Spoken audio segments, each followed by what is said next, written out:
যেই পৃথিবীতে 200 কোটি মুসলমান জিন্দা, এই 200 কোটি মুসলমান থাকা সত্ত্বেও 500 বছরের পুরাতন মসজিদের জায়গা মন্দিরের নামে লিখে দেওয়া হয়েছে। আপনারা শুনেন নাই? এই কথা শুনেন নাই? 500 বছরের পুরাতন মসজিদের জায়গা মন্দিরের নামে লিখে দেওয়া হয়েছে। আমার ভাইয়েরা নতুন করে বলার অপেক্ষা রাখে না, আপনাদের জানা কথা, পরিচিত কথা। হযরত শাহজালাল মুজাররদি ইয়ামানির আল্লাহু আকবারে যদি দরগোবিন্দের দালান ভেঙে চুরমার হতে পারে, 200 কোটি মুসলমানের আল্লাহু আকবারের আওয়াজে নরেন্দ্র মোদি আর অং সান সুচির মসনদ ভেঙেও চুরমার হয়ে যাইতে পারে।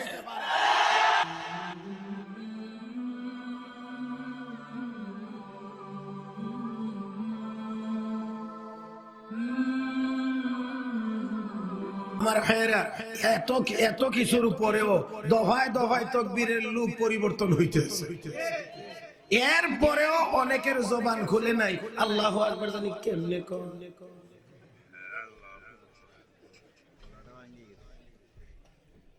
আমি অত্যন্ত বিনয়ের সাথে বলছি, সময় খুব বেশি লম্বা হবে না, কারণ ভিতরে ভিতরে সিন্নি যুক্ত আছে, এটা আমার খুব ভালো করে জানা আছে। এই জন্য আপনারা ধৈর্য হারা হবেন। এত লম্বা সময় বয়ানের কোনো উদ্দেশ্য আমার নাই, তবে যতক্ষণ চলবে ততক্ষণ জিন্দা মানুষের মতো শুনতে হবে। আমি আবারও বলছি, কথা বলার শক্তি কে দিয়েছেন? যেই জমিনে বসা আছেন, জমিন কে দিয়েছেন? যে আসমানের নিচে বসা আছেন, আসমান কে দিয়েছেন? আমাকে আপনাকে কে বানাইছেন? তাহলে সে আল্লাহর নামটা বলবেন বুখালতি কেন? ঠোঁট লড়াইয়া দুনিয়ার কত কথা বলতে পারেন, এখানে বসে আল্লাহু আকবার কেন বলতে পারবেন না? আলাম নাজআল লাহু আইনাইন।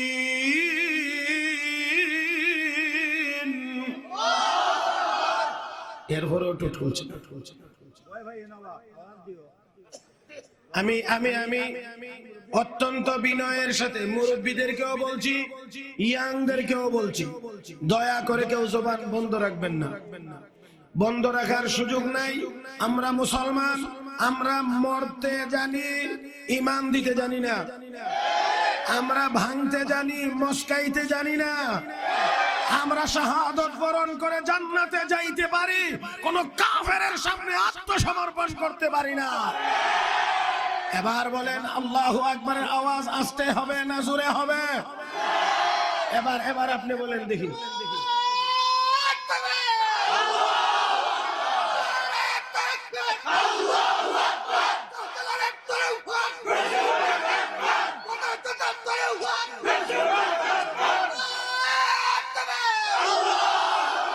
মাশাআল্লাহ, এবার কিছুটা হইছে, ভলিউম কমানো যাবে না। যারা বসেছেন সবাই দয়া করে একটু আমার দিকে তাকান, আমার দিকে। যারা বসে আছেন, সাইডে দাঁড়িয়ে আছেন, সবাই দয়া করে আমার দিকে তাকান। ডাইন বাম পিছনে আর কোনো কিছু নাই, সোজা আমার দিক, আমি আপনাদের দিক। আমার ভাইয়েরা, সময় হবে কম, কথা বলবো বেশি।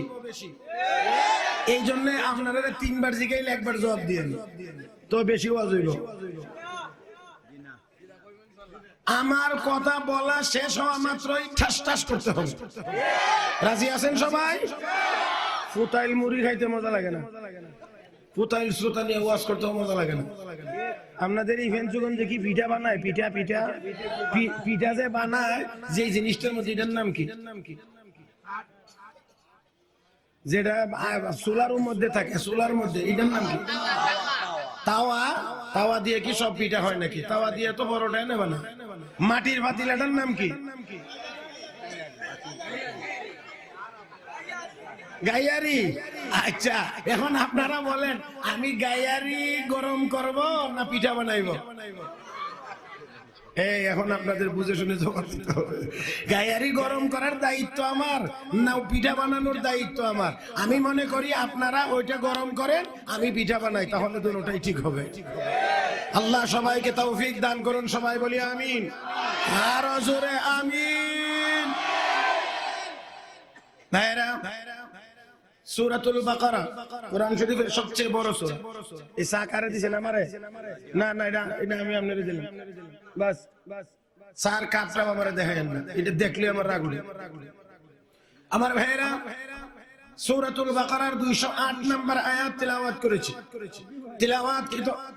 তেলাওয়াতকৃত আয়াতে কারিমা আল্লাহ রাব্বুল আলামিন বলেন, ইয়া আইয়ুহাল্লাযীনা আমানু, হে ঈমানদারগণ, উদখুলু ফিস সিলমি কাফা, তোমরা ইসলামের মধ্যে পরিপূর্ণ রূপে প্রবেশ করো। ওয়ালা তাত্তাবিউ খুতুওয়াতিশ শাইতান, তোমরা শয়তানের পদাঙ্ক অনুসরণ করিও না। ইন্নাহু লাকুম আদুউম মুবিন, নিশ্চয়ই শয়তান তোমাদের প্রকাশ্য শত্রু। এই হলো আয়াতে কারিমার শাব্দিক অনুবাদ। এখানে প্রথম নাম্বার নির্দেশ ইসলামে পরিপূর্ণ রূপে প্রবেশ করো। 2 নাম্বার নির্দেশ হলো শয়তানের পদাঙ্ক অনুসরণ করিও না। আজকে 200 কোটি মুসলমান, আমরা অধিকাংশ মুসলমান, কিছু অল্প কিছু মুসলমান বাদ দিয়ে অধিকাংশ মুসলমান আমরা এই আয়াতের সম্পূর্ণ উল্টা চলছি। আল্লাহ যা বলছেন ছাড়ো, আমরা এইগুলো ধরেছি, যেইগুলো বলছেন ধরো এইগুলো ছেড়ে দিয়েছি। কপাল তো আমাদের এখানেই পড়ছে। আমার বন্ধুরা, এত মুসলমান তো লাগে না, 200 কোটি মুসলমান। আজকে অনেকেই বলি, কথায় কথায় আমরা বলে থাকি আমরা সংখ্যায় কম, আমাদের অস্ত্র কম, আমাদের টাকা পয়সা কম, এই জন্য কাফের বেঈমানদের মোকাবেলায় আমরা দাঁড়াইতে পারি না। আমি বলি অস্ত্রও কম না, গোলাবারুদও কম না, আমাদের সংখ্যাও কম না, শুধুমাত্র একটাই অভাব, আমরা পরিপূর্ণ ইমানদার হতে পারি নাই। অভাব আমাদের এক জায়গা।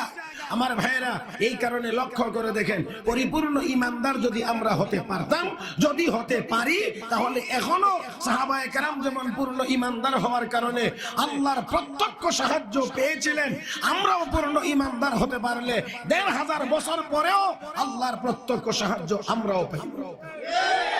নবী করিম সাল্লাল্লাহু আলাইহি ওয়াসাল্লামের সাহাবী হযরত সাফিনা রাদিয়াল্লাহু তাআলা আনহু যুদ্ধের ময়দানের সৈনিক। রাত্রি যাপন করলেন সবাই জঙ্গলে। হাজত সারবার জন্য উনি গেলেন বাহিরে, ঘুরে এসে দেখেন মুজাহিদ বাহিনী এখানে আর কেউ নাই, সবাই চলে গেছে অন্যত্র। কোথায় গেছেন টের পাচ্ছিলেন না, ডাইনে না বামে না সামনে তিনি নির্ণয় করতে পারছিলেন না।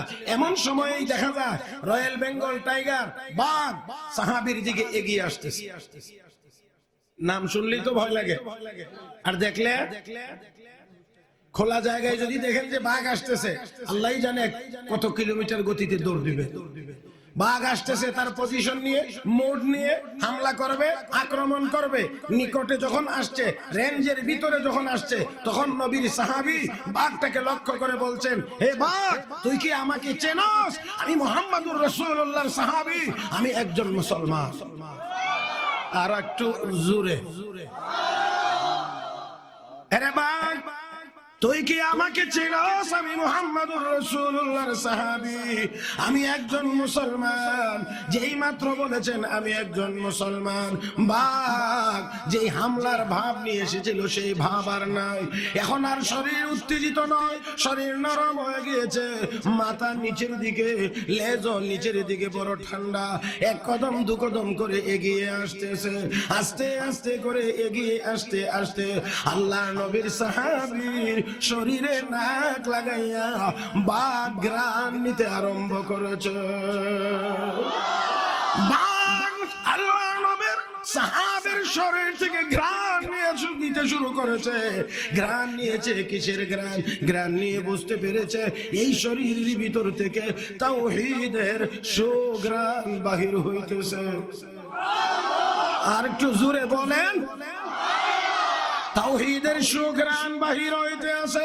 আর দেরি নয়, বাঘ সামনে আগাইয়া হাঁটু গেড়ে মাটিতে বসে গিয়ে লেজ নাড়াইয়া নবীর সাহাবী মুসলমানকে বুঝাইতে আছেন, ও আল্লাহর নবীর সাহাবী মুসলমান, আমি আর হামলা করব না, আমি আপনাকে আর আক্রমণ করব না, আমি বসে গেলাম, আপনি দয়া করে আমার পিঠে উঠে যান, আমি বাঘ আপনাকে আপনার কাফেলা পর্যন্ত পৌঁছায়া দেব। আমার বন্ধুরা, যে বাঘের পিঠে সওয়ার হোক, আমরা মুসলমান, আমরা আমাদের গন্তব্যে গিয়েছি। আল্লাহর ওলি হযরত আবুল হাসান খিরকানি রাহমাতুল্লাহি আলাইহি জঙ্গলে গিয়েছেন লাকড়ি কাটার জন্য। লাকড়ির বোঝাটা বড় হয়ে গেছে, লাকড়ির বোঝাটা মাথায় বহন করে আনতে তিনি সক্ষম না। ঠেলা গাড়ি নাই, ভ্যান গাড়ি নাই, কোনো যানবাহন নাই, আনার মতো কোনো ব্যবস্থাও নাই। এখন কেমন করে আনবেন? জঙ্গলের দিকে তাকাইলেন, তাকায়া বলেন, এ বাঘ এই দিকে আয়, আমার লাকড়ির বোঝাটা বাড়িতে পৌঁছায়া দিতে হবে। কারে কয়, কারে কয়, কারে কয়? বাঘেরে কয়। যেই মাত্র অর্ডার, এমনি বাঘ হৃষ্ট পুষ্ট মোটা তাজা বাঘ ওনার সামনে এসে আদবের সাথে দাঁড়িয়ে গেছে। লাকড়ির বোঝা উঠাইলেন, উনি নিজেও উঠলেন। এবার বলেন চল, বাঘ চলে না। আবার বললেন চল, চলে না। আবার বললেন চল, বাঘ চলে না। তিনি এবার বললেন, বুঝতে পেরেছি, জঙ্গলি জানোয়ার বেত না লাগাইলে, পিঠা না দিলে চলবে না। আরে সাহেব এমনি মোটা তাজা সাপ হাজির, সাপের গলায় চিপা দিয়ে ধরে এটাকে বানাইলেন চাবুক। আমার বন্ধুরে গো, সাপ নামের চাবুক দিয়া বাঘ নামের বাহনে পিঠাইয়া আল্লাহর বান্দা লাকড়ির বোঝা সহ উনি ওনার বাড়িতে হাজির হয়ে গেছে। আমার বন্ধুরা, এই জাতির নাম মুসলমান। আমি এখনো বলছি, আগেও বলেছি, ভবিষ্যতেও বলবো, 200 কোটি মুসলমান যদি আমরা আবারও ঈমানে পূর্ণতা লাভ করতে পারি, আমি এখনো বলতে পারি 200 কোটি মুসলমান একবার শুধু বলবে আল্লাহু আকবার, 450 কোটি কাফের বেঈমানের কলিজা থরথর করে কাঁপবে, মুসলমানকে আঘাত করবে আর মারবে তো দূরের কথা, একবার চোখ রাঙ্গাইয়া তাকানোর সাহস কোন কাফেরের বাচ্চার হবে না। আল্লাহ আমাদের সবাইকে বুঝার তৌফিক দান করুন, সবাই বলি আমিন। আল্লাহ রাব্বুল আলামিন বলেন, হে ঈমানদারগণ, উদখুলু ফিস সিলমি কাফা, তোমরা ইসলামের মধ্যে পরিপূর্ণ রূপে প্রবেশ করো। আমার ভাইরা, বাকি কথাটা বলার আগে অতি সংক্ষিপ্ত আকারে আয়াত কেন নাজিল হয়েছে এই কথাটা একটু সামান্য আমাদের জানার দরকার। নবীর সাহাবী হযরত আব্দুল্লাহ ইবনে সালাম রাদিয়াল্লাহু তাআলা আনহু, তিনি ইহুদি ছিলেন, কালেমা পড়ে মুসলমান হয়েছেন। খেয়াল করে শুনবেন, লম্বা কিন্তু আমি খুব শর্ট করে একেবারে সংক্ষেপ করে আপনাদের সামনে পেশ করার চেষ্টা করছি। কি ছিলেন? কথা কন নাই, কি ছিলেন? এখন কি হইছেন? মুসলমান। ইহুদি ছিলেন, মুসলমান হইছেন। আর তিনি ইহুদিদের মধ্যে গতানুগতিক কোন ইহুদি না, তিনি তাওরাতের তৎকালীন সময়ের সবচেয়ে বড় আলেম ছিলেন। আর যারা তাওরাত ইনজিল সহ পূর্বের যুগের আলেম ওলামা ছিল অন্যান্য কিতাবের, তারা আমার আপনার নবীকে দেখা মাত্রই চিনতে পারতো এই লোকটা আল্লাহর নবী। আর একটু জোরে কর, দেখা মাত্রই চিনতে পারতো এই লোকটা আল্লাহর নবী। চিনতে তাদের কোনো ভুল হইতো না, তাদের চিনতে কোনো অসুবিধা হইতো না, কারণ পূর্বের যুগের আসমানি কিতাবে আমার আপনার নবীর বিবরণ ছিল। মাথা থেকে পা মুবারক পর্যন্ত অঙ্গ প্রত্যঙ্গ গুলো কেমন হবে, সুরত কেমন হবে, সিরত কেমন হবে, কেমন জায়গায় জন্ম নেবেন, কেমন জায়গায় হিজরত করবেন, সব বিবরণ পূর্বের যুগের আসমানি কিতাবে ছিল। সবগুলো বলার সুযোগ নাই, সময় কম, এই জন্য আমি খুব দ্রুত দৌড়ানোর চেষ্টা করছি। হযরত আব্দুল্লাহ বিন সালাম জীবনের প্রথম নবীকে দেখলেন খেজুর গাছের উপর থেকে। যেই দিন নবী হিজরত করে যাইতে যাইতে মদিনায় গিয়ে প্রবেশ করতেছিলেন, খেজুর গাছের উপর থেকে জীবনের প্রথম দেখলেন। দেখেই বলে উঠলেন আল্লাহু আকবার। গাছের নিচে ওনার এক ফুফু দাঁড়ানো, জিজ্ঞেস করে, আব্দুল্লাহ, তোমার নবীর নাম মুসা আলাইহিস সালাম, তাকে দেখলে তো মনে হয় এত আনন্দিত হইতে না, এই লোকটাকে দেখার কারণে যত আনন্দিত হয়েছো? জবাবে আব্দুল্লাহ বিন সালাম কো, ফুফুজি, যে আল্লাহ মুসা নবীকে নবী বানাইছিলেন, সেই আল্লাহ এই লোকটাকে নবী হিসেবেই দুনিয়াতে প্রেরণ করেছেন। তাহলে বোঝা গেল, না চিনে আল্লাহু আকবার বলছেন, না চিনে আল্লাহু আকবার বলছেন। আরে ভাই, আমার নবী তো হিজরত করে মদিনায় যখন যান, তখন তো নবীর বয়স মুবারক 53 বছর, নবুয়তি দায়িত্ব পালন করেছেন 13 বছর। আমার নবীর বয়স মুবারক যখন মাত্র 12 বছর শুধু, তখন আবু তালেবের সঙ্গী হয়ে সিরিয়ায় যাচ্ছিলেন। যেই রাস্তা দিয়ে তারা যাচ্ছিলেন, এই রাস্তায় ইহুদি আলেমের খানকা ছিল।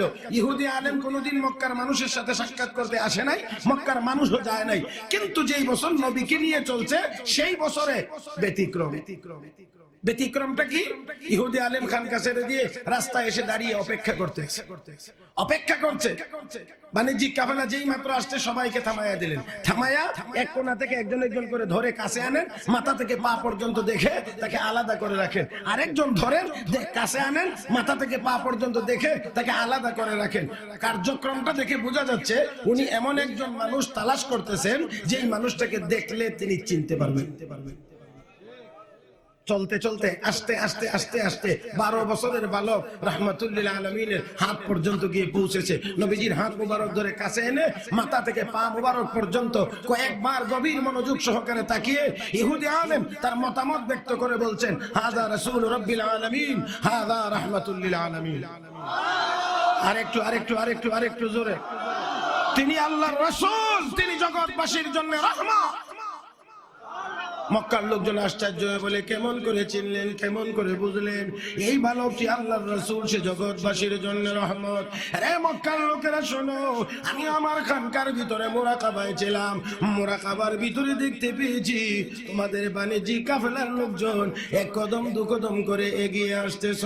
আমি গভীর ভাবে লক্ষ্য করে দেখতে পাইলাম এই কাফেলার ভিতরে এমন একজন মানুষ রয়েছেন যিনি রাস্তা দিয়ে হাঁটতে যাইয়া যখন এই কোনো গাছের নিকট দিয়ে যায়, আমি তাকিয়ে দেখি গো রাস্তার দুই দিকের দাঁড়িয়ে থাকা গাছপালা গুলো মাথা নত করে ওই ব্যক্তিটাকে সম্মান জানাইতে আসে। আমি আমার তাওরাত কিতাবের মধ্যে পড়েছি, নবী রাসূল না হইলে গাছপালা কাউকে মাথা নত করে সম্মান করে না। এই কাফেলার ভিতরে যেহেতু একজনকে সম্মান জানানো হচ্ছে, অবশ্যই কাফেলার ভিতরে একজন নবী আছেন, আর এখন আখিরি জামানার নবী আসার সময়। তাই আমার বুঝ হয়ে গিয়েছে এই কাফেলার ভিতরেই আখিরি জামানার নবী আছেন, আর এই নবী রাস্তা দিয়ে চলে যাবেন, আমি একটু দেখবো না, সাক্ষাৎ করবো না, তা হয় না। এই জন্য খানকা ছেড়ে দিয়ে রাস্তায় দাঁড়িয়ে অপেক্ষা করতে লাগলাম। মক্কার মানুষেরা কয়, এই বালকটাই যে সেই লোক, এটা কেমন করে নির্ণয় করতে পারলেন? আরে মক্কার মানুষেরা শোনো, আমি আমার তাওরাত কিতাবের মধ্যে আখিরি জামানার নবীর বিবরণ পড়েছি। ওই আলোকে আমি একজন করে কাছে এনে মাথা থেকে পা পর্যন্ত দেখতেছিলাম, আর তাওরাতের বিবরণের সাথে মিলাইতেছিলাম। ও মক্কার মানুষেরা, এই বালকটির কাছে আসার পরে আমি লক্ষ্য করে দেখলাম, যতবার তার দিকে তাকায় আর তাওরাতের বিবরণের দিকে তাকায়, আমি ততবারই দেখতে পাই তাওরাতে বর্ণিত আখিরি জামানার নবীর সকল বিবরণ এই বালকটির মধ্যেও পাওয়া যাইতে আসে। সব মিলে যায়। এই জন্য বুঝলাম তিনি আখিরি জামানার নবী। এই মক্কার মানুষেরা আরেকটি কথা শোনো, বলে কি আমাদের তাওরাতে আছে, ওই নবীকে পাইলে তোমরা সম্মান করো। সুবহানাল্লাহ, আস্তে কইেন। নবীকে পাইলে কি করো? সম্মান করো। আর নবীর সম্মান কি? নবীর কালেমা পড়া। নবীর সম্মান হলো নবীর কালেমা গ্রহণ করা, কিন্তু কালেমার দাওয়াত তো এখনো শুরু হয় নাই, নবুয়তের আনুষ্ঠানিক ঘোষণা এখনো হয় নাই। আমি সম্মানটা ওইভাবে করতে পারছি না। আমার ভাইয়েরা দেখেন, লক্ষ্য করে, এখন ইহুদি আলেম কয় তবে সম্মান ছাড়াও বিদায় দেওয়া হবে না, সম্মানটা এখন একটু ভিন্নভাবে করা হবে। বলে কিভাবে? এই বালকটির উসিলায় তোমরা সবার দাওয়াত। আপনারা যে একটু পরে সিন্নি খাইবেন, এই কথাটা মনে মনে একটু চিন্তা করলে একটু আনন্দ লাগেনি না লাগে না? যে বয়ান শেষ হইলেই আর বোনার দাওয়াত সবার সফর অবস্থা সবাই ভালোই হয়েছে। আবু তালেব ভালোই হয়েছে, বাতিজারে আনার কারণে এক পেট খানির ব্যবস্থা হয়েছে। ইহুদি আলেম দাওয়াত দিয়েই চলে গেছে রান্নার কাজে, আর এদিক দিয়ে তারা গাছের ছায়া বসে বসে গল্প গুজব করতে আছে। কিছুক্ষণ পরে রুটি হালুয়া আসতেছে, দেখা যায় আসতেছে। এমনি তাড়াহুড়া করে সবাই গাছের ছায়ায় লাইন ধরে বসে গেছে। কিন্তু রাহমাতুল লিল আলামিন একটু দূরে লাইন ধরে বসে গেছেন। ইহুদি আলেম রুটি হালুয়া নিয়ে আসলেন বিতরণ করার আগে। নাই যদি আমার কথা বুঝে থাকে না, শরম থাকে, তাহলে বলুন কে নাই? নবী নাই। বিয়ে বাড়ির দামান, কথা কোনা দামান, বরযাত্রী দামান না থাকলে বরযাত্রী রে বড় বড় রান দিব, কথা কন না। দামান নাই, বরযাত্রীদের কোনো দাম নাই। দুনিয়ায় ইমানদারেরা দামান, আর কাফের বেঈমানরা বরযাত্রী। দামান আছে যতদিন, বরযাত্রীদের খানি আছে ততদিন। যেদিন মুসলমান থাকবে না, ডোনাল্ড ট্রাম্প আর ইন্ডিয়ান নরেন্দ্র মোদীর মতো জানোয়ারদের জন্য আসমান জমিন আল্লাহ টিকায় রাখবেন না।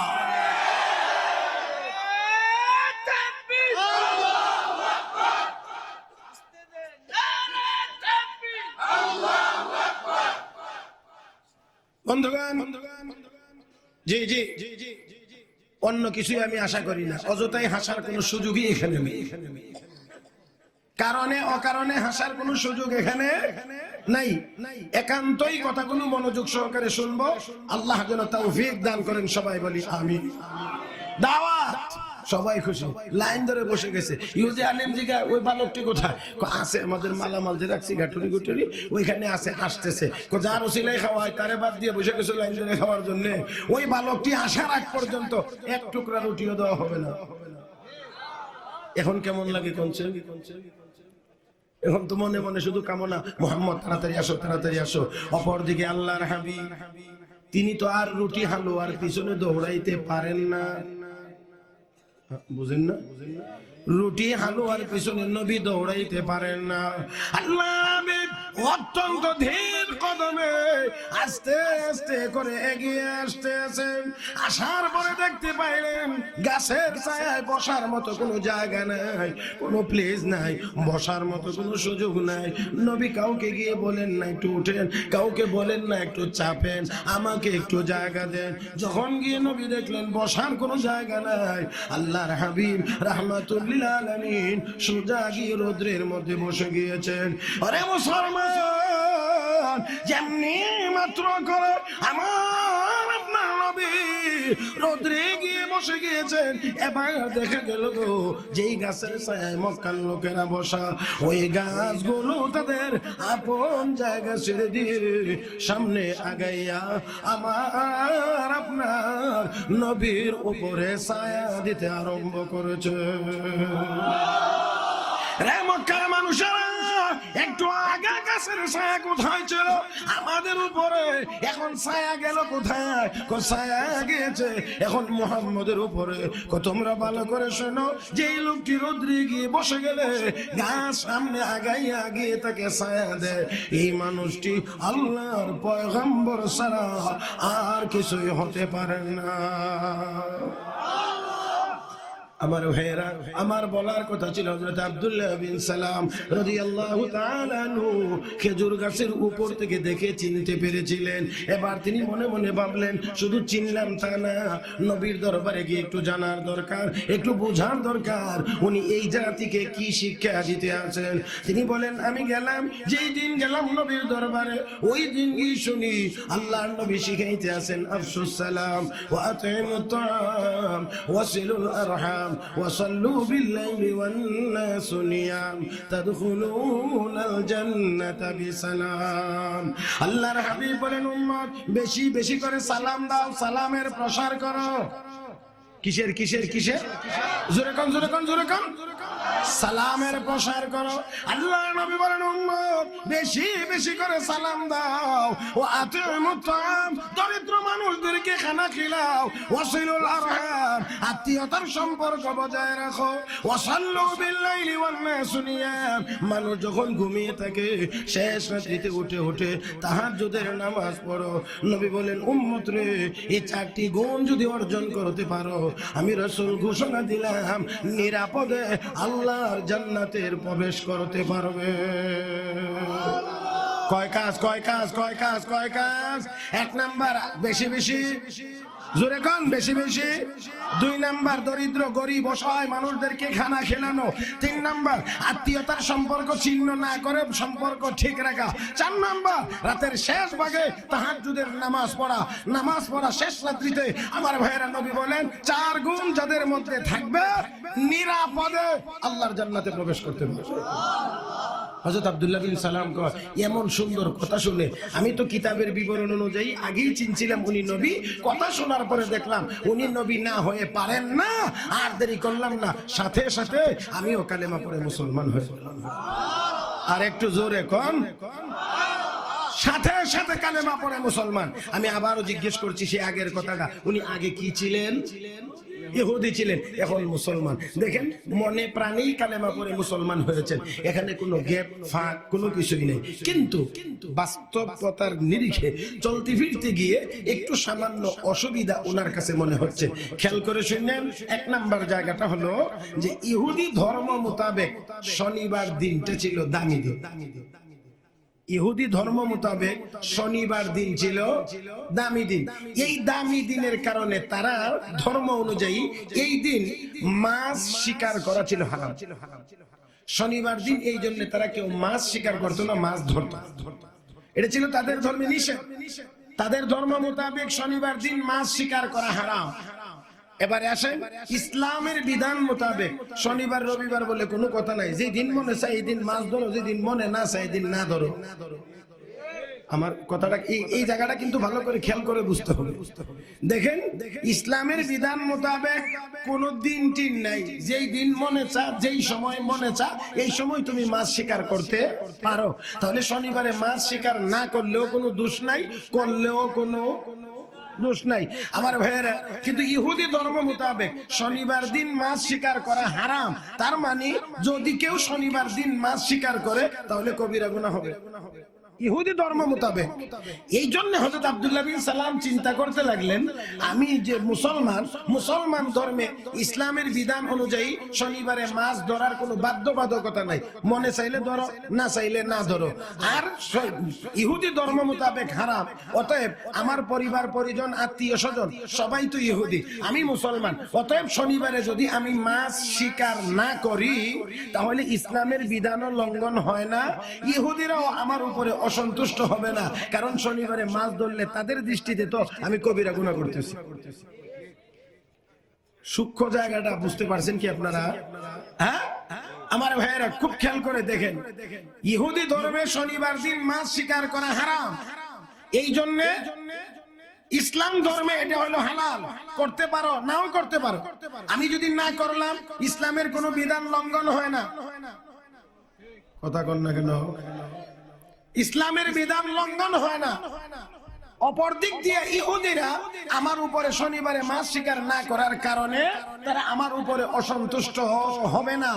মানে কথাটা হলো, মূল বিষয়টা হলো যে এদের সাথে একটা লিয়াজু মেনটেন করে চলা। কথা কন না কেন? আজকে অনেকেই তো এই কথা বলি, অনেকেই তো এই কথা আমরা বলে থাকি যে আমরাও একটু সামান্য মিলে মিশে চলতে চাই। এই জন্য শুক্রবারে মসজিদেও যাই, দুর্গা পূজায় আমরা মণ্ডপেও যাই। কথা কন না কেন? এই জন্য শুক্রবারে মসজিদেও যাই, আবার পূজা মণ্ডপেও যাই। আমার বন্ধুরা মনে রাখতে হবে আমাদেরকে, আমরা মুসলমান। কোন মুসলমানের সন্তান পূজা মণ্ডপে গিয়ে পূজার উৎসব উপভোগ করতে পারে না, ঠাকুরের হাত থেকে প্রসাদ দিতে পারে না। আরো জোরে বলেন। আজকে আমরা যারা বলি যে উৎসব ধর্ম যার যার, উৎসব সবার। আমি বলি কুরবানির দিন কুরবানির উৎসবটা তো আমার বন্ধুরা মুসলমানদের। এই দিন তো কোনো হিন্দু ভদ্রলোককে দেখা যায় না আমাদের এই উৎসবে অংশগ্রহণ করতে। তাহলে আমরা কেন সাম্প্রদায়িক সম্প্রীতি দেখাইতে গিয়ে তাদের পূজা মণ্ডপে যাওয়া লাগবে? আমার বন্ধুরা, অত্যন্ত সুকৌশলে মুসলমানের ঈমান নষ্ট করার আরেকটি সূক্ষ্ম ষড়যন্ত্র ছাড়া আর কিছুই হতে পারে না। আমার বন্ধুগণ, আমরা বলতে চাই, আমরা মুসলমান, আমরা সাম্প্রদায়িক সম্প্রীতি সবচাইতে ভালো বুঝি। ইসলামের নবীও সবচাইতে ভালো বুঝাইছেন। অত্যন্ত পরিষ্কার হওয়ার জন্য বলছি। সাইয়েদনা হযরত আলী কাররামাল্লাহু ওয়াজহু যুদ্ধের ময়দানে যুদ্ধ করতে করতে কাফেরকে পরাজিত করে তার বুকের উপরে চড়ে বসেছে, তরবারি দিয়ে শুধু গলাটা কাটবে। কাফের মনে করেছে আমার জীবনে আর কোনো কিছুই করার নাই, তবে একটা কাজ করতে পারি, মরার সময় আলীর চেহারার মধ্যে একটা থুথু দিয়ে দিতে পারি। এই জন্য ঘৃণা ভরে হযরত আলীর চেহারার মধ্যে থুথু মারছে। নাউজুবিল্লাহ কোন। আমি আর আপনি হইলে, বর্তমান সময়ের লোক হইলে আরো দুইটা খুশা বেশি দিয়ে মারলাম।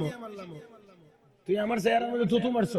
হযরত আলী সাথে সাথে তার বুকের উপর থেকে নেমে চলে আসলেন এবং তাকে ছেড়ে দিলেন। লোকটা দাঁড়ায় কয়, আলী বুঝতে পারলাম না, আমি তো জীবনের শেষ মুহূর্ত মনে করে আর প্রতিশোধ নেওয়ার কোনো সুযোগ নাই, এই জন্য একটা থুতু মারছিলাম ঘৃণা করে, তুমি কি আমাকে ছেড়ে দিলা, কারণটা কি?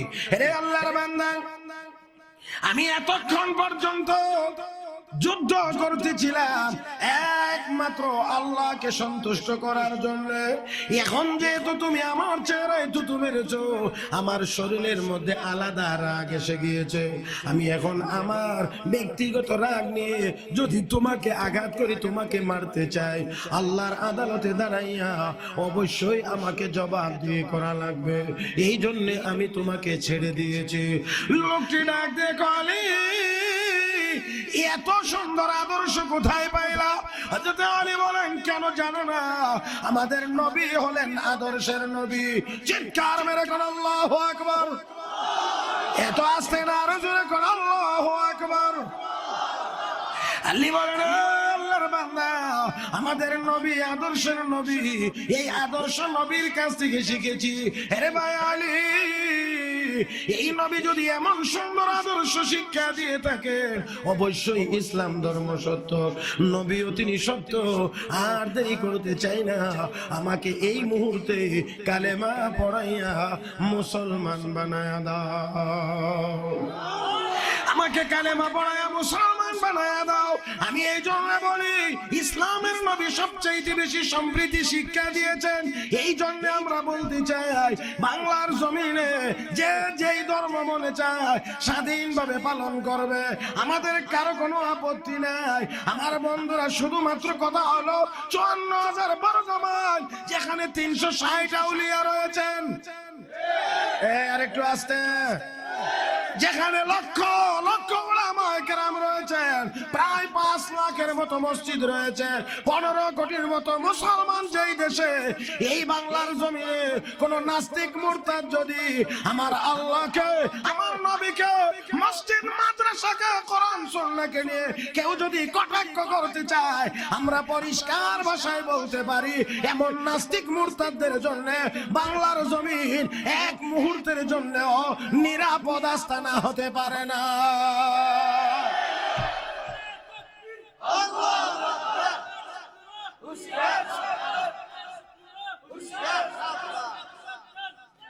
এই ঠান্ডা তকবীরের দরকার নেই, দেওয়ার ঠান্ডার দরকার নাই, জবাব দেওয়ার ওই ঠান্ডা তকবীরের দরকার নাই। যদি দিবেন তাহলে আগুন ঝরা তকবীর হওয়া লাগবে। এই কথা কন না কেন? আরেকটু জোরে কা। আমার ভাইয়েরা, যে আল্লাহু আকবারের আওয়াজ শুনলে বাতিলের কলিজার মধ্যে যেন কম্পন শুরু হয়ে যায়। আল্লাহ তৌফিক দান করুন, মহব্বতে বলি আমিন।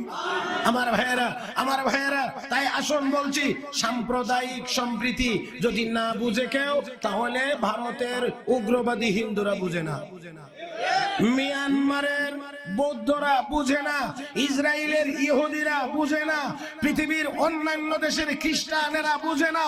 সাম্প্রদায়িক সম্প্রীতি সবচাইতে বেশি ভালো বুঝে একমাত্র মুসলমানেরা।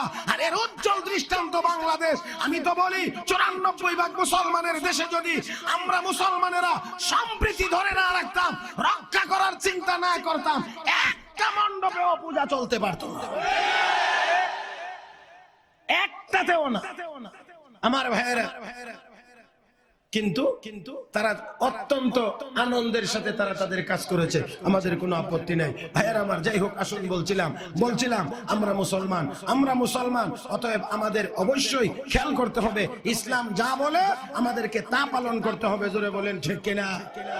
কাফের বেঈমানরা প্রস্তাব দিছিল না নবীর, মুহাম্মদ জোরে কোন সাল্লাল্লাহু আলাইহি ওয়াসাল্লাম, অযথা তুমি তো আমরারই, আমরাও তোমারই, তুমি আমরারই, আমরাও তোমারই। কাজে ঝগড়াঝাটি মারামারির দরকার নাই, এই দ্বন্দ্ব বিদ্বন্দ্বের কাম নাই।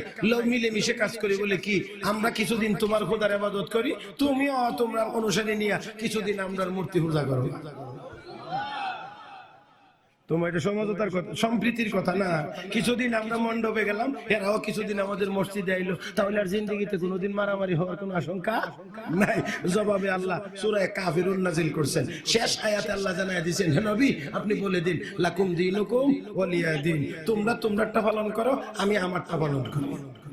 তাহলে যদি মসজিদেও যাব, মন্দিরেও যাওয়ার সুযোগ থাকতো, তাহলে 1500 বছর আগেই তো নবী এই মীমাংসা করে দিয়ে যাইতে পারতেন। কাজেই খোদা ভি রাজি রহে শয়তান ভি নারাজ না হো, এমন নীতি কোনোদিন মুসলমানের হতে পারে না, পারে না, পারে না।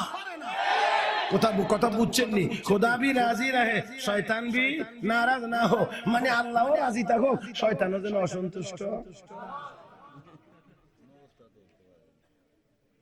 কষ্ট হইতেছে, মোটামুটি 12টা পর্যন্ত চলবে, আশা করি অসুবিধা হবে না তো, আর বেশি সময় নাই। কি করেন আপনারা? না, আপনার সামনের তারা তো আমার একবার চোখের সামনে, না কইবেন কেমনে? পিছনের অর্ধেক যারা, এরা যদি কয় তাহলে একটু বাড়তে পারে। পিছনের তারা বলছেন চলবে, আলহামদুলিল্লাহ। সিন্নি তো খাইতে দেরি হবে।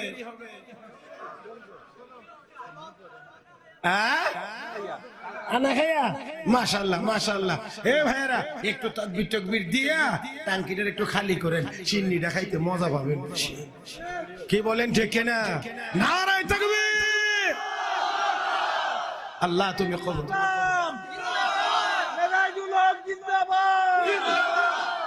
বাস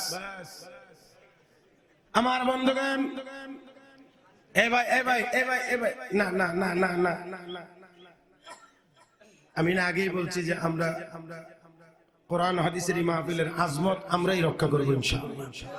কি বলেন ঠিক কিনা? আল্লাহ আমাদেরকে তৌফিক দান করুন। যাক, আমি কথা বাড়াইতে চাই না, আরো কথা আছে। যাক, এখন কথা হলো হযরত আব্দুল্লাহ বিন সালাম রাদিয়াল্লাহু তাআলা আনহু, তিনি মনে মনে ভাবেন, আমি যদি শনিবার দিন মাছ না ধরি তাহলে আমার আত্মীয় স্বজন আমার সাথে আর কত রাগটাগ কিছু করবে না, আর এদিক দিয়ে ইসলামের বিধানের কোনো ক্ষতি হবে না। আল্লাহর নবীর কাছে যখন আওয়াজ গিয়ে পৌঁছেছে, নবীর সামনে উনি গিয়ে পৌঁছে বলেন, হুজুর এই কেউ করতে চায়, এই ব্যাপারে ইসলামের কি মত, আপনার কি মত? আল্লাহ রাব্বুল আলামিন জবাবে এই সূরাতুল বাকারার 208 নম্বর আয়াত নাযিল করেছেন।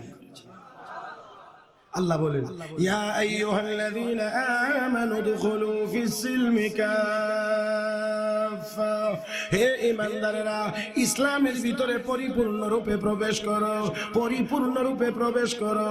ওয়ালা তাত্তাবিউ খুতুওয়াতিশ শাইতান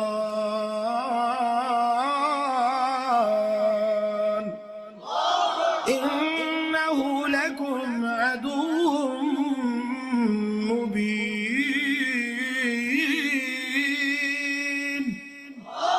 আল্লাহ রাব্বুল আলামিন বলেন, হে ঈমানদারেরা ইসলামের ভিতরে পরিপূর্ণ রূপে প্রবেশ করো। আমার বন্ধুরা, 2 নাম্বার, শয়তানের পদাঙ্ক অনুসরণ করিও না। ওরে মুসলমান, ইসলামের ভিতরে পরিপূর্ণ রূপে প্রবেশ করো, কথাটার 2টা ব্যাখ্যা আছে। 1 নম্বর ব্যাখ্যা হলো, হে বান্দা বান্দিরা, আমি আল্লাহ যত বিধান দিয়েছি সবগুলো বিধান তোমরা পালন করো, একটাও বাদ দিবা না। একটা মানবা আর একটা মানবে না এমন না, নামাজ পড়বা রোজা রাখবা না এমন না, নামাজ রোজা করবা আর পর্দা মানবে না এমন না। আমার বন্ধুরা, কিছু মানা আর কিছু না মানা, এটা পরিপূর্ণ রূপে ইসলামে প্রবেশ করা হয় না। আজকের দুনিয়ার মুসলমান আমরা কিছু মানি আর কিছু মানি, জোরে কোন, কিছু মানি আর কিছু মানি না। এই জন্য পরিপূর্ণ ইমানদার হতে পারি না। আমার ভাইয়েরা, কিছু যদি মানি আর কিছু যদি মানি না, পরিণতি কি আল্লাহ রাব্বুল আলামিন তাও জানায় দিয়েছেন। আফাতুমিনুনা বিবাদিল কিতাবি ওয়া তাকফুরুনা বিবাদ ফামা জাযাউ মান ইয়াফআলু যালিকা মিনকুম ইল্লা খিzyun ফিল হায়াতিদ দুনিয়া ওয়া ইয়াওমাল কিয়ামাতি ইউরাদ্দুনা ইলা আশাদ্দিল আযাব। আল্লাহ রাব্বুল আলামিন বলেন, কিছু যদি মানো আর কিছু যদি মানো না, দুনিয়ার জীবনে লাঞ্ছনা অবমাননা, পরকালে ঠিকানা হবে জাহান্নাম, পরকালে ঠিকানা জাহান্নাম। আর আল্লাহ বলেন, পরিপূর্ণ মুমিন যদি হতে পারো, দুনিয়ার জীবনে যত সাহায্যের দরকার সাহায্য করব আমি আল্লাহ। কে কে আমার ভাইরা সাহায্য করবেন কে? হে মুসলমান, আল্লাহ বলেন দুনিয়ার জমিনে আমি সাহায্য করব, পরকালে জান্নাতের মালিক বানায়া দেব। আমরা পরিপূর্ণ ঈমানদার হতে পারি না, আল্লাহর পক্ষ থেকে সাহায্য আমরা পাই না। হে মুসলমান, যারা হয়েছিলেন পরিপূর্ণ ওই মুসলমানরা তো মদিনার জমিনে দাঁড়াইয়া লাঠি দিয়ে গুঁতো দিয়েছে, ভূমিকম্প বন্ধ হয়ে গিয়েছে। আর একটু জোরে বললে ভালো হয়। হযরত ওমর মসজিদে নববীর মিম্বরে দাঁড়িয়ে ইয়া সারিয়াতু আল জাবাল বলেছে, আওয়াজ 1000 মাইল দূরে চলে গিয়েছে। শুধুমাত্র তারা আল্লাহর নবীর সাহাবী হযরত ওমর ফারুক রাদিয়াল্লাহু তাআলা আনহুকে কে জানিয়ে এসে বলছেন, ও আমিরুল মুমিনিন, পাহাড়ের গুহার ভিতর থেকে আগুন বেরিয়ে এই দিকে আসতেছে। হযরত ওমর ডাক দিয়ে বলেন, বেয়াদবটা এই দিকে কেন আসে? এটাকে পাহাড়ের গুহার দিকে তাড়িয়ে দিয়ে আসো। সামনে দাঁড়িয়েছিলেন হযরত তামিম দারি রাদিয়াল্লাহু তাআলা আনহু। হযরত ওমর বলেন, তামিম যাও, আগুনটাকে গুহার ভিতরে ঢুকায়া দিও। আল্লাহু আকবার কর। এ ভাই, বুঝলে মাঝে মাঝে একটু প্রতিক্রিয়া দেখে। আগুনটারে পাহাড়ের গুহায় ঢুকায়া দিও।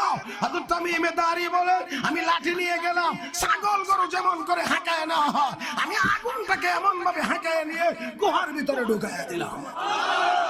এই জাতির নাম মুসলমান। হায়রে কপাল পোড়া, আজকে অমুকের সামনে গিয়ে মাথা নত করে, তমুকের সামনে গিয়ে মাথা নত করে। এই জন্য আমি প্রায়ই বলি, আমরা ওই মুসলমান যারা বাঘের পিঠে সওয়ার হয়ে গন্তব্যে গিয়েছি, যারা বাঘের পিঠে সওয়ার হয়ে লাকড়ির বোঝা সহ বাড়িতে গিয়েছি, যারা নদীর নামে চিঠি লিখেছি, নদীতে জোয়ার এসেছে, আমরা যুদ্ধের ঘোড়া নিয়ে দাজলা নদীর উপর দিয়ে দৌড়িয়ে নদী পার হয়েছি, ঘোড়ার পায়ে পানি লাগে নাই। আমরা ওই মুসলমান লাঠি দিয়ে গোটা দিয়েছি, মদিনার ভূমিকম্প বন্ধ হয়েছে, আমরা নদীর নামে চিঠি লিখেছি, নদীতে জোয়ার এসেছে, আমরা মুসাল্লা বিছাইয়া নদী পার হয়েছি। আল্লাহু আকবারের আওয়াজ দিয়ে বাতিলের মসনদ ভেঙে চুরমার করে দিয়েছি। সেই মুসলমান দুনিয়ার কোন কাফেরের বাচ্চার সামনে মাথা নত করার জাতি হতে পারে না।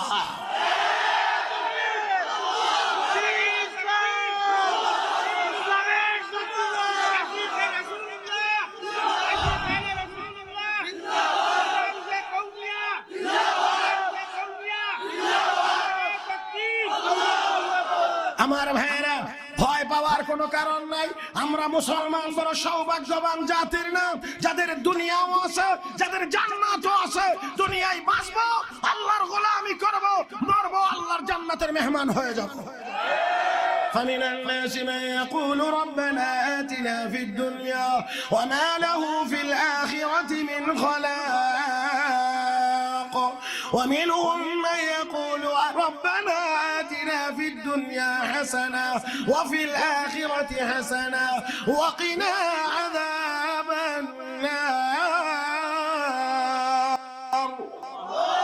أرزقكم। হে ভাইরা, জাহান্নামে যাইতে চান নাকি?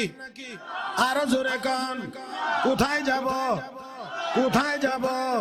হে মুসলমান, দুনিয়ার আকাশে চক্কর দেয় ঈগল, চক্কর দেয় শকুন, চক্কর দেয় ঈগল, চক্কর দেয় শকুন। আমার বন্ধুরা দুটোই শূন্যে ওড়ে, নিচের দিকে তাকায় তাকায় খাদ্য তালাশ করে। তবে শকুনে তালাশ করে মরা পচাটা, ঈগলে শিকার করে জিন্দাটা। এই দুনিয়ায় কাফের বেঈমান বিচরণ করে, ইমানদাররাও চলাফেরা করে। কাফের বেঈমানদের টার্গেট হলো পচা দুনিয়া, আর ইমানদারের টার্গেট হলো আল্লাহর তৈরি পবিত্র জান্নাত। এবার আওয়াজ করে বলতে হবে, জান্নাতের দিকে যাইবার মনে চায়নি না? চায় না? দরকার আছে না নাই? আস্তে যাইবেন না দৌড়াইয়া যাইবেন? আমার আল্লাহ আস্তে যাওয়ার কথা বলেন না। ওয়াসারিউ ইলা মাগফিরাতিন মির রাব্বিকুম ওয়া জান্নাতিন আরদুহা আস-সামাওয়াতু ওয়াল আরদ উইদ্দাত লিল মুত্তাকিন। আল্লাহ কবে, বান্দা বান্দিরা জান্নাতের দিকে দৌড়াও। এবার আপনারা বলেন, জান্নাত কি ফেঞ্চুগঞ্জ? মাগো আস্তে কয় কেন, জোরে কান। জান্নাত কি জকিগঞ্জ? জান্নাত কি সুনামগঞ্জ? তাহলে কোথায় জান্নাত? দৌড় দিবেন কোন দিকে? আমি ঠিকানা বলবো, এবার বলেন দৌড় দিতে রাজি আছেননি? হে ইমাম, জান্নাতের দিকে যদি দৌড়াইতে হয় দৌড় দাও মসজিদের দিকে, জান্নাতের দিকে যদি দৌড়াইতে হয় দৌড় দাও মাদ্রাসার দিকে, জান্নাতের দিকে যদি দৌড়াইতে হয় দৌড় দাও হক্কানি উলামায়ে কেরামের দিকে, জান্নাতের দিকে যদি দৌড়াইতে হয় দৌড় দাও ওয়াজ তাফসীর মাহফিলের দিকে, জান্নাতের দিকে যদি দৌড়াইতে হয় রে মুসলমান তাহলে দৌড় দাও হাতে লাঠি নিয়ে, প্রয়োজন বোধে হাতে লাঠি নিয়ে দৌড় দাও কাফের বেঈমানদের মোকাবেলায় জিহাদের ময়দানে।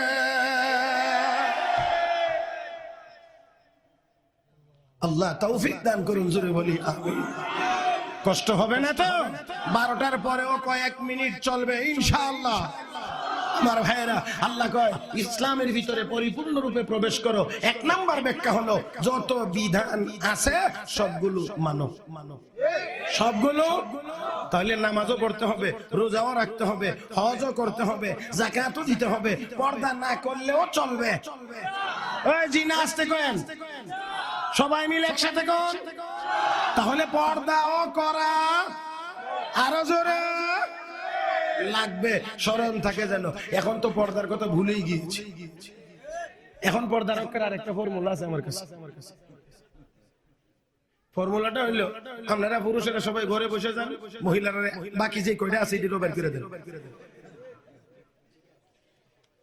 সব পুরুষেরা ঘরে বসে যান, সব মহিলারা বাহিরে যান। এরা যখন বাইরে যাও আরো এত সব জায়গা একবারে যাক, তাহলে এরা শুধু মহিলা শুধু পুরুষ, তাহলে পর্দা রক্ষার একটা ব্যবস্থা হবে। কারণ এরা যখন বাইরে যাও আরো এত সব। আরে ভাই আমরা বুঝাইতে পারি না, খালি খালি একটা কথা কইলেই কবে এই তো মহিলারা ঘরে আটকায় রাখতেছে, আপনারা বাইরে নিয়ে যাইতেছেন। তো বাইরে নিয়ে মহিলারা বেইজ্জতি করছেন, আমরা ঘরে রেখে ইজ্জত দিতে চাই।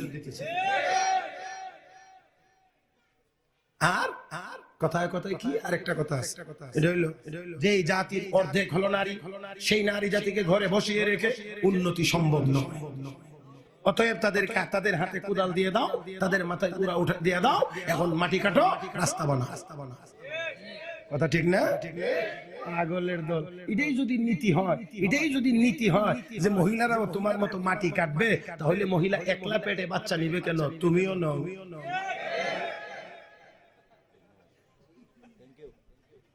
তুমি যদি বাচ্চা নিতে পারো না, তাহলে তোমার উড়া মাটির উড়া মহিলার মাথায় উঠাইয়া দিতে পারো না।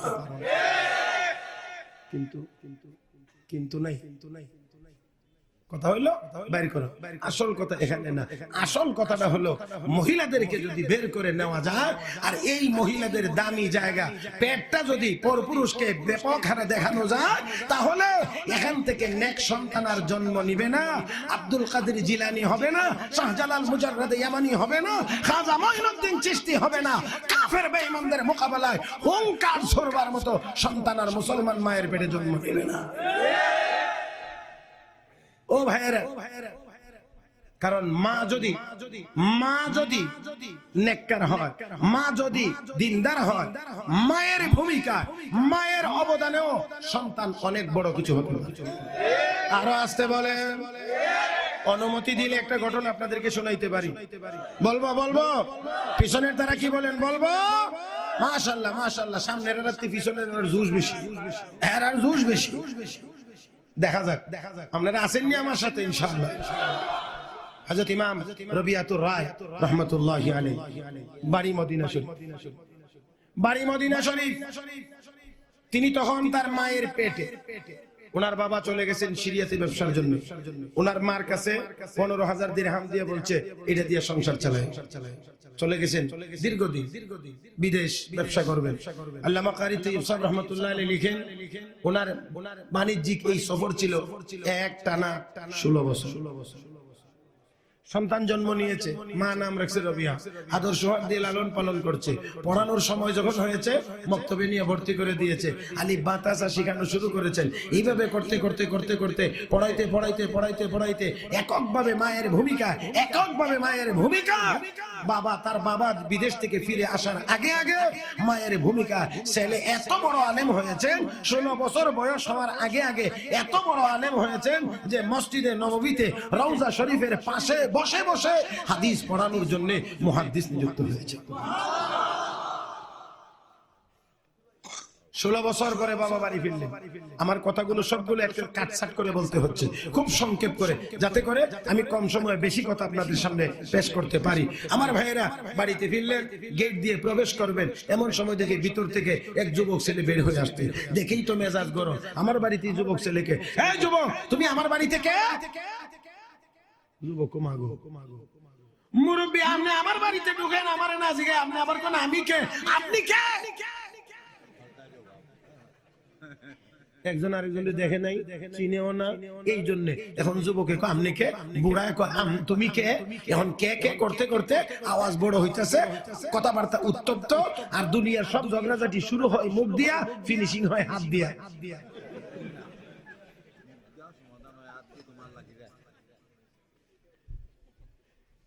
এখন কেউ কাউকে চিনে না, কিন্তু বাড়ির মহিলা দুজনকে চিনেনি। হ্যাঁ, দুজনকে চিনে। এই জন্য সামনে আগায় ছেলে রেখো, যাও তুমি তোমার কাছে যাও, স্বামী রেখো ঘরে আসেন। কিন্তু ঘরে আসলে হবে কি, মেজাজ যে গরম, ভিতরে ঢুকেই 15,000 দিরহাম দিয়ে গেছিলাম, কোথায় খরচ করছে হিসাব দাও। আচ্ছা আপনাদের কি মনে হয় 16 বছর পরে লন্ডন থেকে আইসা বউরে হইলেই কথা কইতো 15,000 টাকা দিছিলাম যে কই খরচ করছো হিসাব দে। এটা নিয়ে কথা। মহিলার বুঝার বাকি নাই যে এটা আসলে অন্য কিছু না, ওই গেটে এসে যে রাগ হইছে, এই রাগের বহিঃপ্রকাশ। স্বামী 16 বছর পরে বাড়িতে ফিরলেন, সুন্দর একটি আনন্দময় পরিবেশ বাড়িতে থাকার কথা, কিন্তু আপনার মেজাজ গরম হয়ে যাওয়ার কারণে সেই সৌন্দর্য আর থাকতেছে না। স্বামী গো, আপনাকে অনুরোধ করে বলছি, দীর্ঘ সফর করে আসলেন, ক্লান্ত পরিশ্রান্ত, আগে একটু গোসল করে ফ্রেশ হয়ে আসেন, এরপরে আমি আপনাকে সুন্দর মতো খাওয়াইব। আপ্যায়নের পরে আমি আপনাকে সব ঘটনা খুলে বলবো। আপাতত রাজি হয়ে গেছেন, গোসল করে আসলেন, মেজাজটা ঠান্ডা, সুন্দর মতো খাওয়াইলেন, পেট ভরে খাইলেন, তৃপ্তি সহকারে খাইলেন। এমনি মুহূর্তে শোনা যায় মসজিদে নববীতে আজান হইতে আছে। স্বামী নামাজটা আগে আদায় করে আসুন, পরে সব ঘটনা খুলে বলবো। ঠিক আছে, নামাজের জন্য চলে গেলেন। নামাজ পড়ে আসতে আসতে অনেক লম্বা সময় লেট হয়ে গিয়েছে। বিবি জিজ্ঞেস করেন, স্বামী গো, এত লম্বা সময় নামাজ পড়তে লাগে না, আপনি এত লম্বা সময় কোথায় ব্যয় করে আসলেন? গল্প গুজব করে নষ্ট করলেন? না বিবি শোনো, গল্প গুজব করে নষ্ট করি নাই, নামাজ পড়ে বাড়িতে ফিরবো, এমন এই তো ছিল সিদ্ধান্ত। কিন্তু নামাজ শেষ করলাম, মসজিদের নবীতে ঘোষণা শোনা গেল, আল্লাহর নবীর হাদিসের ক্লাস হবে, হাজার হাজার মানুষ বসতে আরম্ভ করেছে। হে বিবি, আমি এত মানুষের উপস্থিতি দেখে আমিও পিছন দিক দিয়ে বসে গিয়েছিলাম। বিবি গো, আজকে একজন এমন মুহাদ্দিস আল্লাহর নবীর হাদিসের ব্যাখ্যা দিতেছিলেন গো, যার জবানে নবীর হাদিসের ব্যাখ্যা শুনে আমার মন নরম হয়ে গিয়েছে। আখিরাতের চিন্তা আমার চোখ দিয়ে পানি বের হয়ে গিয়েছে, আমার মন ঠান্ডা হয়ে গিয়েছে। বিবি ডাক দিয়ে কো, স্বামী তাহলে বলুন গো, এমন একজন মুহাদ্দিস যদি টাকা দিয়ে কিনতে হয়, কত টাকা দিয়ে আপনি কিনতে রাজি আছেন? বিবি কি বললা, এই যে মুহাদ্দিস কি টাকা দিয়ে কেনা বেচা করা যায় নাকি?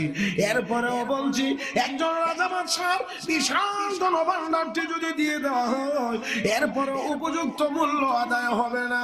বিবি অতি আনন্দের কারণে চোখের পানি ছেড়ে দিয়ে বলে, স্বামী তাহলে সুসংবাদ গ্রহণ করেন গো, যেই সন্তান পেটে রেখে চলে গিয়েছিলেন, বাড়ি ফিরে যেই যুবকটাকে দেখে রাগ করেছিলেন, এটা আর কেউ না, আপনার রেখে যাওয়া সন্তান এতদিনে যুবকে পরিণত হয়েছে।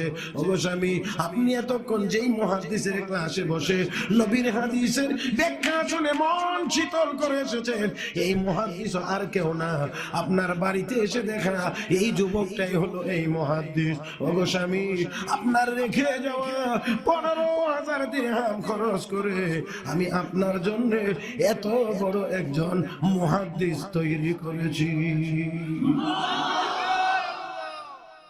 আমার ভাইয়েরা, মায়ের ভূমিকা। এখন মা যদি সন্তান পেটে নিষ্ঠার জলসা দেখে, বাংলাদেশে দেখে না, কিরণমালা দেখে, হে মুসলমান, নাচ গান দেখে, এই পেটের ভিতর থেকে আব্দুল কাদের জিলানীর আশা করা যায় না। এই পেটের ভিতর থেকে ফেন্সি খোর, এত আসতে কেন আরেকটু জোরে। ওই পেটের ভিতর থেকে বাবাখুর সন্ত্রাসী জন্মগ্রহণ করবে। আমার ভাইয়েরা ওই জন্য আল্লাহ রাব্বুল আলামিন বলেন ইয়া আইয়ুহাল্লাযীনা আমানু দুখুলু ফিস সিলমি কাফা, হে ঈমানদারেরা ইসলামের ভিতরে পরিপূর্ণরূপে প্রবেশ করো। অর্ধেক না, কিছু মানলাম আর কিছু মানলাম তা না, নামাজ পড়লাম রোজা রাখলাম পর্দা মানলাম না এমন না।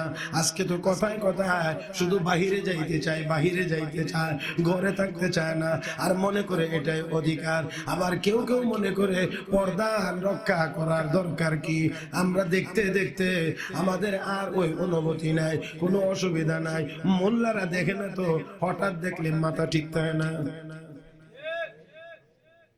আমরা হঠাৎ দেখলে মোল্লা মৌলবীরা মাথা বলে ঠিক থাকে না। এরা সবসময় দেখতে দেখতে এরা ইজি হয়ে গেছে, ফ্রি হয়ে গেছে। আমি বলি তাহলে ইউনিভার্সিটিতে দর্শনের সেঞ্চুরি কেমনে হবে?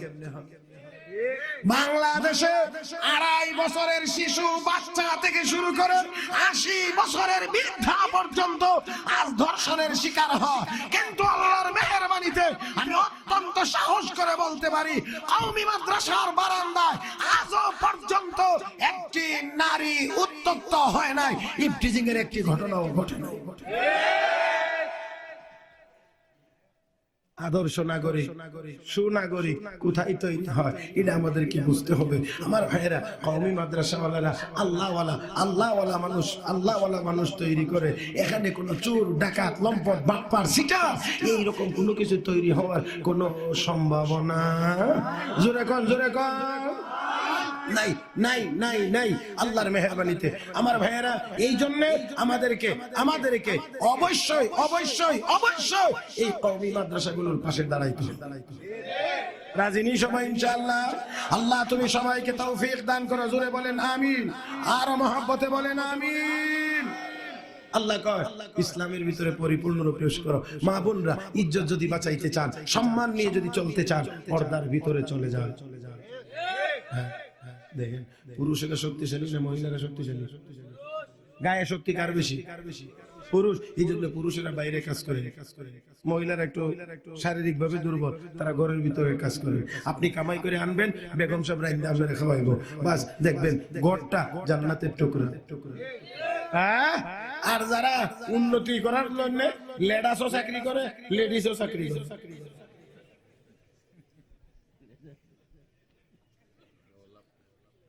বিকালে 4:30 5টা 5:30 অফিস থেকে দুজন ফিরছে, ক্লান্তি। লেডিস সুরতালির মা এক কাপ চা দাও না, ম্যাডাম তেলে বেগুনে জ্বললে রাখো, তুমি অফিস থেকে আইছো, আমি অফিস থেকে আইছি না, তোমার রেস্ট নেওয়া দরকার, আমার দরকার। এমন এক ভাষণ দিছে, যেই ভাষণে 2019 সাল না 21 সাল পর্যন্ত আর চা খাওয়ার নিয়ত নাই।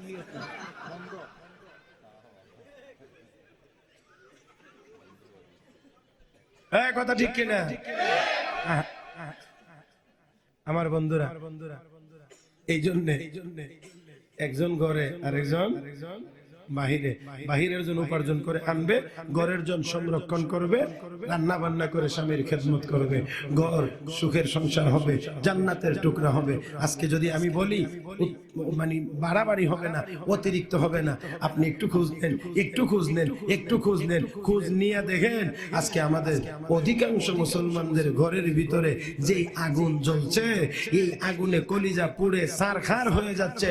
লোক লজ্জার ভয়ে অনেকেই প্রকাশ করতেও পারছি না। 3000, 3500, 4000, 5000 টাকা যা শাড়ি নিয়ে দিলেও শাড়ি আমি ফিক্কা করে আর তোমার শাড়ি তুমি বেড়া বলে শাড়ি ভরতে, তোমারটা তুমি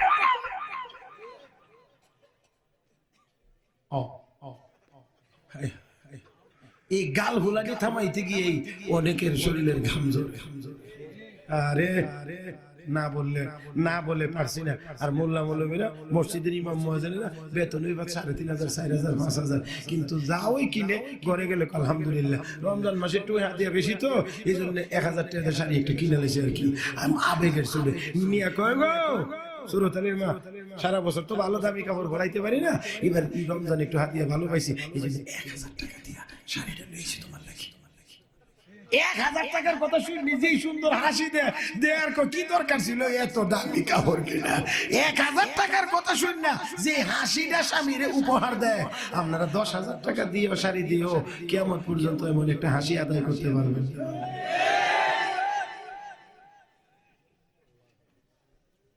শুধু তা না, আজকে আমাদেরকে আহারে কোথায় যে নিয়ে আমাদেরকে ঢুকাইতেছে, দৌড়াইতেছে।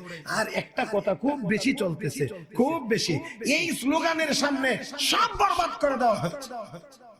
কি স্লোগান? উন্নতি, উন্নতি, উন্নয়ন, কথায় কথায় উন্নয়ন, উন্নতি। আমরা উন্নতি করছি, উন্নতি করছি, উন্নতি করছি। আমরা উন্নতি করতে করতে করতে করতে এখন আমরা উন্নয়নের মহাসড়কে গিয়ে উঠছি। কথা ঠিক না আমার ভাইয়েরা? উন্নয়নের মহাসড়কে গিয়ে উঠেছি, কথা অবশ্যই ঠিক। ব্রিজের উন্নতি হয়েছে, কালভার্টের উন্নতি হয়েছে, রাস্তার উন্নতি হয়েছে, শিল্প ইন্ডাস্ট্রির উন্নতি হয়েছে, অস্ত্র গোলাবারুদের উন্নতি হয়েছে, চরিত্র তো 12:30 বাজছে। এত উন্নতি, এত উন্নতি। আমি এই জন্য প্রায়ই বলে থাকি, রাস্তা 4 লেন, গাড়ি মার্সিডিজ। এই বুঝছেন, খালি হাসছেন না। রাস্তা 4 লেন, 1 ওয়ে রোড, মার্সিডিজ গাড়ি। চড়ে বসলেন, ড্রাইভার সাহেবকে বললেন, হ্যাঁ চালাও। আপনি মনের আনন্দে, এত সুন্দর রাস্তা, এত দামি গাড়ি, মনের আনন্দে চড়ে বসলেন, গাড়ি সামনের দিকে চলছে। 5 কিলোমিটার যাইতেই রাস্তার টার্নিং, এখানে গিয়ে দেখলেন কয়েকজন ভদ্রলোক গাছ ফেলে দিয়ে আপনার অপেক্ষায় দাঁড়িয়ে আছে। আমি জানি না আমার কথা আপনাদেরকে বুঝাইতে পারছি।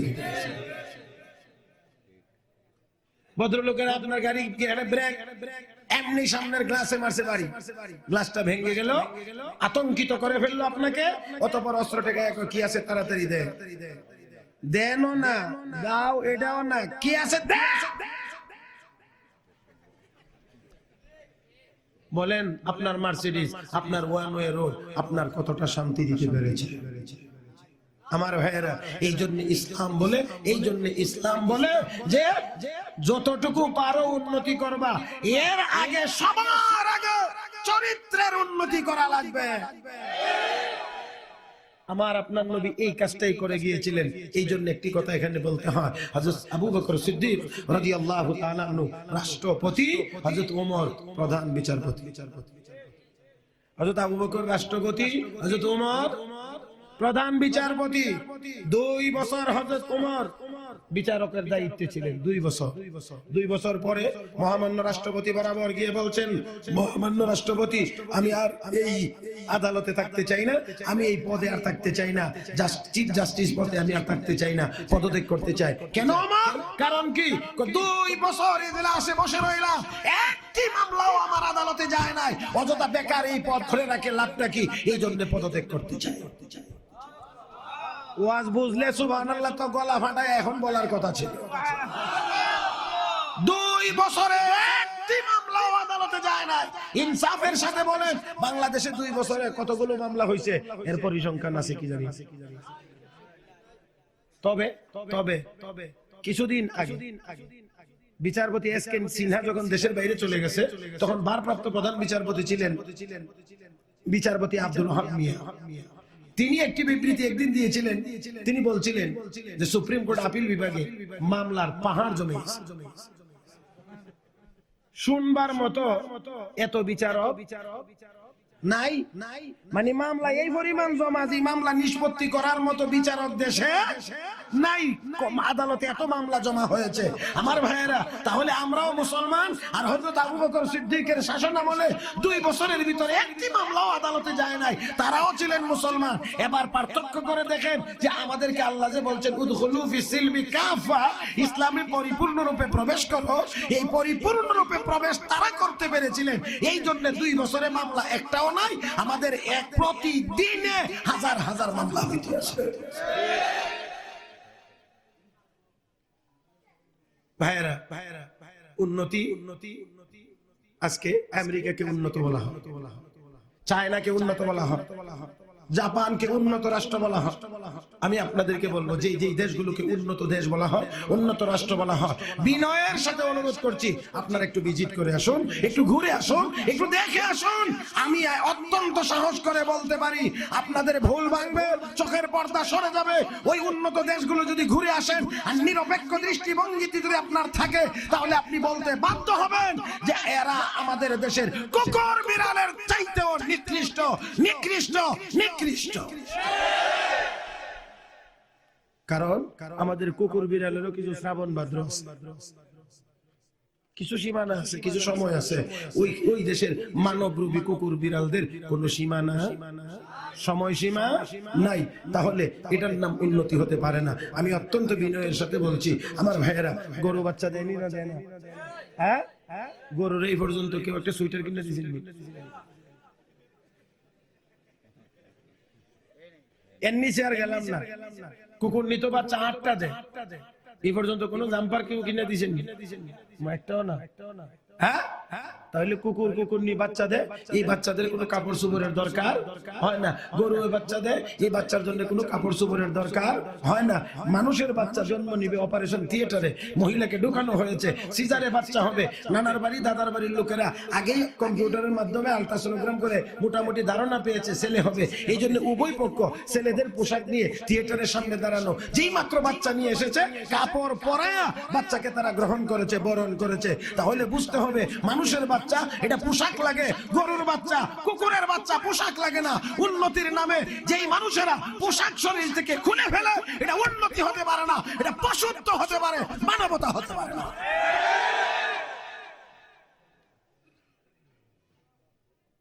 বন্ধুগণ, আমি আর বেশি লম্বা করে আপনাদের সিন্নি খাওয়ার পথে বাধা হইতে চাই না। অনেক হয়ে গেছে, বলছিলাম 12টায় শেষ করব, 12টা 20 মিনিট হয়ে গেছে। তো শুধু কথাটাকে শেষ করতে গিয়ে 2-3 মিনিট যা লাগে, এতটুকু সময় আপনারা আশা করি বরাদ্দ দিবেন। আল্লাহ রাব্বুল আলামিন বলেন, ইয়া আইয়ুহাল্লাযীনা আমানু দুখুলু ফিস-সিলমি কাফা, হে ঈমানদাররা, ইসলামের ভিতরে পরিপূর্ণ রূপে প্রবেশ করো। 1 নাম্বার ব্যাখ্যা, সকল বিধান মানো। 1, সকল বিধান মানো। 2, শরীরের সকল অঙ্গ দিয়ে মানো। 1 অঙ্গ দিয়ে ইবাদত, আরেক অঙ্গ দিয়ে নাফরমানি, এমন না। আল্লাহর যত বিধান আছে, সকল বিধান শরীরের সকল অঙ্গ দিয়ে মানার নাম পরিপূর্ণরূপে ইসলামে প্রবেশ করা। না করলে দুনিয়ায় লাঞ্ছনা, পরকালে আযাব, আর মানলে দুনিয়ার জীবনে আল্লাহর সাহায্য, পরকালে জান্নাত।